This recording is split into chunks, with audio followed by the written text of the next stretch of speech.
पंजाब से हैं अगले कॉलर सुमित। स्वागत है सुमित जी। नमस्कार मैम। नमस्कार, बताइए, प्रश्न करिए। मैम मेरा ना तकरीबन 3-4 महीने पहले एक्सीडेंट हुआ था बाएं घुटने का।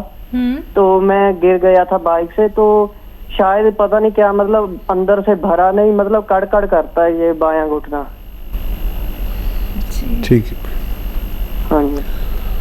तो देखिए, एक्सीडेंट के बाद तकलीफ या इस तरह की परेशानी कई महीने तक रहती है और अभी थोड़ा इंतज़ार कर लें। कैल्शियम वगैरह तो आपको डॉक्टर ने दी होंगी, लेकिन अगर किसी भी सूरत ठीक ना हो तो फिर आप काला गोंद, एक आता है गोंद सिया, असली लें, नकली बहुत मिलता है।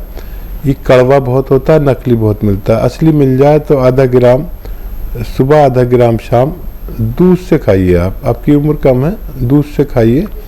और अगर 100 ग्राम भी असली मिल गया तो आपको फायदा मुमकिन है। जयपुर से हैं लोकेंद्र, नेक्स्ट कॉलर। स्वागत है आपका। जी नमस्कार मैम। नमस्कार। नमस्कार किम साहब। जी आदा। जी हाँ जी, वैसे तो बीमारी तो मेरी भी भयंकर है, लेकिन सबसे पहले मुझे मेरी माँ के लिए पूछना है। जी जी मेरी मम्मी को 2018 में हमको पता चला कि उनको पार्किंसन करके कोई डिजीज होती है। जी हाँ, पार्किंसन करके कोई बीमारी होती है जिसमें आदमी धीरे बोलता है, धीरे चलता है। ये जी और अब स्थिति ये आ चुकी है कि वो शरीर भी बिल्कुल कमजोर हो चुका है और याददाश्त भी बिल्कुल कमजोर। और दिन में जैसे सुबह सूरज उगता है तो 6 बजे से लेकर शाम को 6 बजे तक तो वो बिल्कुल पागल की स्थिति हो जाती है, मतलब दिमाग बिल्कुल काम नहीं। और शाम को 7 बजे से सुबह 5 बजे तक, हम 6 बजे तक जो हमने नोट किया उनको, फिर धीरे धीरे याददाश्त होती है तो वो बात भी करने लग जाती है। लेकिन दिन में तो बिल्कुल ही बात नहीं कर पाती, याददाश्त बिल्कुल कमजोर, शरीर वीक हो गया है, कमजोरी बहुत है। और ये अच्छा शब्द खत्म हो चुके हैं, मतलब जो बोलना चाहे ना तो वो शब्द लफ्ज जो शब्द मुंह से निकलना चाहिए वो निकल नहीं पाता है। ठीक है, ठीक है जी। और पार्किंसन मतलब एक्चुअली मैं आपको ये और बता देता हूँ कि इन्होंने शुरू में क्या नाम से, एक तो डिप्रेशन का कारण रहा और उन्होंने अंग्रेजी दवाइयों का बहुत ज्यादा सेवन किया। तो हमने उनका डायग्नोज पूरा कराया, MRI एंड CT स्कैन।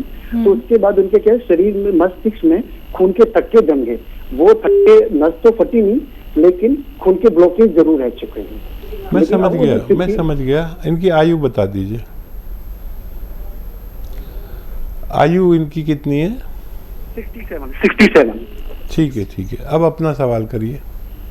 अच्छा मुझे तो ये है कि मुझे 99 से मुझे शुरू में समय रहा अस्थमा 2005-6 तक, और उसके बाद फिर मुझे नजला हो गया। नजला इतना भयंकर है कि पानी आना, और जैसे अगस्त का मौसम स्टार्ट होता है, अगस्त से लेकर और सर्दी तक पूरा, तो अगस्त से लेकर सर्दी तक तो मुझे छींके आना, डस्ट एलर्जी, कोल्ड एलर्जी, नाक के अंदर मास्क बढ़ गया। मेरा शरीर 12 महीना गर्म रहता है, बिल्कुल बहुत तपता हुआ। और मुझे जो नजला मेरा, अगर मैंने एलोपैथिक में लेता नहीं हूँ, अगर एलोपैथिक में गलती से ले लेता हूँ तो मुझे वही जुकाम मुझे पक जाती है, मलगम बन जाएगा, कफ बन जाएगा, मेरे लंग्स कमजोर हो जाते हैं, तो अस्थमा की शिकायत कर देता है। इसलिए मुझे छींके बहुत आती है, 50-50 छींके, आंखों में पानी आना, नाक से पानी आना, भयंकर। ठीक है, मैं समझ गया। मुझे अपने से ज्यादा पहले मुझे मम्मी की दवाई के बारे में पूछना है। ठीक है। अच्छा देखिए, अपनी मम्मी को एक आता है जैतून का सिरका, लिख लीजिए जैतून का सिरका। ये दिन में 1 बार या 2 बार, जितना वो बर्दाश्त कर सके, 1 बार देना शुरू करें सुबह नाश्ते के बाद, या नाश्ते के सब्जी सालन में 3 चम्मच इसमें डाल के उन्हें जब खाना खिलाया करें, या पानी में मिलाकर 3 चम्मच छोटे चाय के चम्मच पिला दिया करें। जब वो 1 बार चलने लगे तो फिर 2 बार भी दे सकते हैं। ये ब्लॉकेज को ढूंढ कर निकालता है और उन्हें खोलता है, और बहुत शक्तिशाली भी है और बेहतरीन किस्म की ताकत है इसमें, जो कोलेस्ट्रॉल और ब्लॉकेज को खोलती है। ये आपकी मम्मी के लिए है। आपके लिए देखिए, इम्यूनिटी की दवा मैं बता रहा हूँ, और इसको जब भी शुरू करें 5-6 महीने लगातार खाना है। ये नहीं कि आप फ़ौरन खाएं और 1 महीने में फ़ायदा हो जाए। 1 महीने में भी फ़ायदा हो जाए तो आपको 5-6 महीने ही खाना है। और खट्टी चीज़ों का परहेज़ करें। माजून आर केयर सुबह खाली पेट, नहार मुझे जिसे कहते हैं, गर्म पानी से लें और रात को सोते वक्त। और ये आपको लगातार अगर शुरू करें तो 5-6 महीने खाना ही है। और कभी एलोपैथिक दवा भी लेना चाहें तो ले सकते हैं, लेकिन क्योंकि सब जाम कर देती है इसलिए उसके बाद फिर कफ निकालने की दवा लेना ज़रूरी, नहीं तो सब ब्लॉक कर देती है। कभी आँख में दर्द आ जाता है, कभी दिमाग में आ जाता है, कभी दाढ़ में आ जाता है। ऐसी प्रवृत्ति के इंसान हैं आप, तो आप अपना भी ख्याल रखें। और बहुत अच्छे बच्चे हैं जो सबसे पहले माँ की बात करते हैं। मैं दुआ करूँगा कि मम्मी को भी आपकी फ़ायदा हो जाए। दिल्ली से हैं अगली कॉलर सिमरन। स्वागत है Simran ji. Hello hello hello. हाँ जी मैम, बताइए, सवाल करिए। हाँ जी, नमस्कार। मैं एक्चुअली मेरे मतलब मैं इतनी सेंसिटिव हो गई हूँ, मेरी जरा सी भी टेंशन लूँ या अपनों का दर्द सुनूं तो मेरे पूरी राइट साइड में नसों में दर्द आ जाता है, जो कि फिर मैं मसाज कराती हूँ, 2-3 दिन बाद मेरा दर्द जाता है और फेस पे स्वेलिंग आ जाती है। एज क्या है आपकी? एज मेरी 52 है। ठीक है। और ये मेरे को काफी सालों से ये दिक्कत है, मतलब अब दिन ब दिन बढ़ती जा रही है। कोई नई बात सुन लूं या कोई भी तकलीफ की बात सुन लूं, खास करके अपनों की, तो मेरी पूरी राइट साइड में पेन और वो नसों में दर्द आ जाता है। फिर मैं मसाज करवाती हूँ तो मेरा जाता है। सिमरन, आपको किडनी का टेस्ट कराना चाहिए। वैसे किडनी का टेस्ट करा लें, किडनी फंक्शन का, तो बहुत अच्छा है। वैसे मैं नुस्खा तो बता रहा हूँ, आपकी तमाम नसों को मजबूत करता है, दर्द से निजात दिलाता है। और मैं एक प्रोग्राम में 5-5, 6-6 बार बताता हूँ ये नुस्खा, क्योंकि लोगों को इतना फ़ायदा होता है और मेरी बड़ी इज्जत बन जाती है। और लोग मुझे इसी नाम से जानते हैं कि मैं घरेलू नुस्खे बताता हूँ। देखिए, 500 ग्राम अलसी लीजिए, अलसी 500 ग्राम, उसको हल्का सा भून के पाउडर बना लीजिए। अब एक दिन में, और एक आता है गोंद स्याह, ये नकली बहुत मिलता है, बार बार मैं कहता हूँ नकली ना लें, असली लें। गोंद स्याह को हम लोग आसान भाषा में काला गोंद कहते हैं, काला गोंद। ये बहुत कड़वा भी होता है, लेकिन नसों के लिए, जोड़ों के लिए ये रामबाण है। मेरे अनुभव में इससे अच्छी दवा कोई नहीं है। सस्ती भी बहुत है, महंगी भी बहुत है। मैं हर प्रोग्राम में बताता हूँ, महंगी इसलिए है कि 10-12 हज़ार रुपये किलो मिलती है। सस्ती इसलिए है कि आपको सिर्फ 100 ग्राम लेनी है, जो 10-1200 की होती है। इसको असली लेकर, कड़वा बहुत होता है, पाउडर बनाएं और 1 चम्मच अलसी लें और 1 चुटकी में जितना गोंद से आता है उसमें मिलाकर खा लें। कड़वा तो लगेगा आपको, लेकिन फ़ायदा बहुत होता है। ये दिन में 1 बार या 2 बार लिया करें, आपको फ़ायदा मुमकिन है। यूपी से हैं निशा, स्वागत है आपका।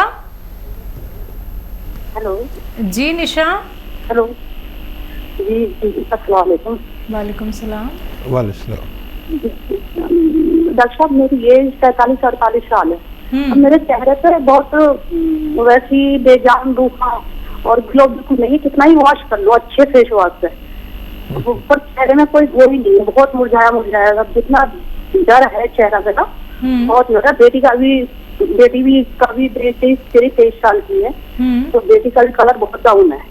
तो मुझे चेहरे की कोई ऐसी बताओ जो चेहरा अच्छा निखर जा रहा है, मेरा मेरी बेटी के लिए। ठीक है। और देखिए, एक तो ये उम्र में आके सबको ऐसा होता है, लेकिन सही इलाज ना मिलने से फिर वैसा ही रह जाता है। तो एक तो ये कि एक आता है गोंद मोरिंगा सफ़ेद, दिख लें, गोंद यानी गम, गोंद मोरिंगा सफ़ेद, ये आप ले लें 100-200 ग्राम। और ये आप पानी में मिलाकर, रोज़ाना 1 गिलास पानी मिलाकर आधा ग्राम सुबह, आधा ग्राम शाम लिया करें। और ये 100-200 ग्राम ख़त्म नहीं हो पाएगा कि आपके चेहरे की रौनक वापस लौटना मुमकिन है। और जब तक भी आपकी उम्र के लोग हों, 40-45 साल के लोग जो हैं, उनको एक हफ्ते में एक बार कैल्शियम की टैबलेट ज़रूर लेनी चाहिए। एक हफ्ते में एक बार बस, ये आप लेना शुरू करें, आपको फ़ायदा मुमकिन है। अगले कॉलर हैं आगरा से जगदीश, स्वागत है आपका। हेलो। नमस्कार जी। नमस्कार जी। जी जी नमस्कार। हाँ जी, मैं आगरा से बोल रहा हूँ मैडम। मैंने अभी जैतून का वो मंगाया था सिरका। ठीक है। हाँ, तो वो क्या है कि मेरा गला और थोड़ी सी खांसी 3-4 दिन से है, तो वो मैंने बंद कर रखी है। हेलो। जी जी। हाँ मैडम, मैं आगरा से जगदीश महाजन बोल रहा हूँ जी। हाँ, मैंने वो जैतून का सिरका मंगाया था मैडम, और वो ठीक है। हाँ ठीक है। तो वो मैंने अब क्या किया, 3-4 दिन के लिए बंद कर दिया हुआ है। ठीक है। तो मैडम उसको अब क्या करूँ, चालू करूँ या वो गले में थोड़ी खराश सी रहती है? अच्छा, इसका इलाज कर लीजिए। एक मौसम बदल रहा है तो किसी के भी गले में खराश, खांसी, बलगम, छींकें हो सकती हैं, और उसके बाद इसे शुरू करना। और अगर फिर भी आपको ठंडा लगे, कुछ लोगों को ठंडा लगता है, ये कुछ लोग ठंडी प्रवृत्ति के होते हैं, तो इसमें लहसुन और अदरक का जूस मिला लें। आधा लीटर लहसुन का जूस निकालें और अदरक का इसमें मिला दें, फिर आप इस्तेमाल करेंगे तो आपको ये परेशानी नहीं होनी चाहिए। आइए बात कर लेते हैं अगले कॉलर से। आशा है लखनऊ से, स्वागत है आपका। हमको कमर में बहुत दिक्कत है, जो बीच वाली रीढ़ की हड्डी वो नहीं होती, बीच वाली रीढ़, हाँ, उसकी नीचे वाली जो हड्डी बढ़ गई है, तो हम बैठ नहीं पाते और गांठिन से पैरों से भी नहीं चल पाते। पैर गांठियों में सूजन है पैरों में हमारे, और हमको दर्द बहुत रहता। हम खड़े खड़े नहाते हैं, हम बैठ बिल्कुल नहीं पाते हैं, और चलने में लेटने में कम होती है। गांठियों में पैरों में सूजन है, और कमर से हम परेशान हैं बहुत ज्यादा। और एक्सरा सब कराए थे, तो उन्होंने कहा कि माने आपकी हड्डी नीचे की बढ़ी हुई है, जो नीचे का दूसरा तीसरा गुटके जो हैं रीढ़ की हड्डी के, वो बढ़े हुए हैं। इस वजह से हमको बहुत ज्यादा कमर से नीचे हम माने बेकार समझिए आप। खड़े खड़े आज 6 महीना से हम नहा रहे हैं और बैठ नहीं बिल्कुल पाते हैं, और पैरों में खट खट चलते हैं तो खट खट की आवाज होती है। हम चल भी ज्यादा नहीं पाते हैं, और बैठ तो बिल्कुल ही नहीं पाते हैं। जैसे तखत पे है, माने चुतरे के बल बैठ पाते हैं, रीढ़ की हड्डी में बहुत ज्यादा हमें तकलीफ है। ठीक है, ठीक है, इसलिए हम परेशान। उम्र क्या है आपकी? 65। तो देखिए, ये डॉक्टर ने सही बताया है कि डिस्क में प्रॉब्लम है। जो डिस्क होते हैं, कमर की रीढ़ की हड्डी के डिस्क होते हैं, वो बढ़ते कभी नहीं हैं, वो सरक जाते हैं ज़रा से। और ऐसे लोगों को ऐसा कुर्सी वाला बाथरूम चाहिए, जो लैट्रिन बाथरूम चाहिए, कुर्सी वाला चाहिए। वेस्टर्न टॉयलेट इसे कहते हैं। सबसे पहले तो वो लगवा लें, अगर नहीं है घर में, है तो बहुत अच्छा है, ठीक है। और एक या तो लीजिए आप गोंद सियाह, एक आता है काला गोंद, ये दुनिया की बड़ी मशहूर दवा है, लेकिन नकली भी लोग बहुत देते हैं। हमारे मुल्क में बहुत लोग नकली देते हैं, असली लेना आपकी जिम्मेदारी है। और ये मिल जाए असली तो इसे काला गोंद कहते हैं, हम लोग गोंद सियाह कहते हैं। काला गोंद आधा ग्राम सुबह नाश्ते के पश्चात, आधा ग्राम शाम को खाने के बाद पानी से लें, और सब्र करें। 5-7 दिन के बाद आपको फ़ायदा शुरू होना चाहिए। 10 दिन भी हो जाएं तो सब्र करते रहें, और बिल्कुल वज़न ना उठाएं, मेहनत नहीं करें। और अगर ये आप 100-200 ग्राम खरीद लेंगे, लेकिन ये कड़वा बहुत होता है, नकली बहुत मिलता है। असली लेने की जिम्मेदारी आपकी है, आपको फ़ायदा मुमकिन है। अगले कॉलर हैं हरियाणा से सुरेश जी, स्वागत है आपका। हेलो। हाँ जी, बताइए। हाँ मैम, मेरे को डॉक्टर साहब से बात करनी थी। बात कीजिए। जी सुरेश जी, आदाब सर। सर बोल रहा था ना कि मेरा उम्र 42 साल है, और शुगर से 250 के एवरेज में रह रहा है, 200 से 250 के बीच में।